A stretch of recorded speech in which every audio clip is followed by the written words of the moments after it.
ഛത്തീസ്ഗഡിലെ സുക്മയിൽ മലയാളിയടക്കം 2 CRPF ജവാന്മാർക്ക് വീരമൃത്യു.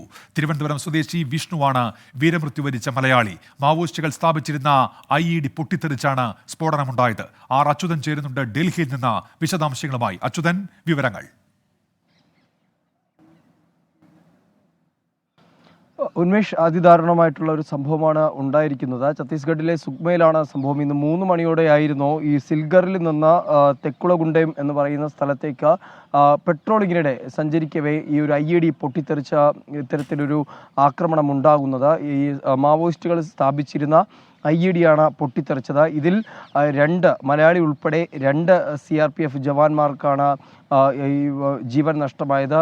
അവർ 2 പേർ വീരമൃത്യു വരിച്ചു. ഇതിൽ മലയാളിയായിട്ടുള്ള വിഷ്ണു R ഉൾപ്പെടുന്നു. അതായത് ഈ തെറിച്ച ട്രക്ക് ഓടിച്ചിരുന്നത് വിഷ്ണു R ആണ് എന്ന വിവരങ്ങളാണ് അവിടെ നിന്നും ലഭിക്കുന്നത്. ഇദ്ദേഹം തിരുവനന്തപുരം പാലോട് കാലൻകാവ് സ്വദേശിയാണ്. 35 വയസ്സാണ്.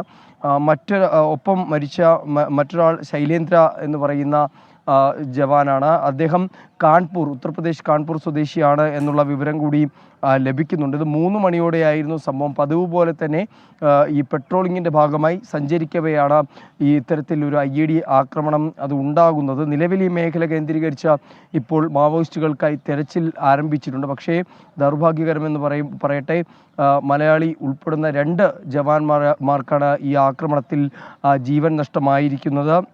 നിലവിൽ മറ്റ് സൈനിക നടപടികളും ഇതുമായി ബന്ധപ്പെട്ടുള്ള ക്രമീകരണങ്ങളും ഇപ്പോൾ സേനയുടെ ഭാഗത്തുനിന്ന് ആരംഭിച്ചതായുള്ള വിവരങ്ങളാണ് ലഭിക്കുന്നത്. കഴിഞ്ഞ കുറേ ദിവസങ്ങളായി തന്നെ ഈ ഛത്തീസ്ഗഡിൻ്റെ പലയിടങ്ങളിലും ഇത്തരത്തിൽ മാവോയിസ്റ്റ് ആക്രമണം നടക്കുന്നുണ്ട്.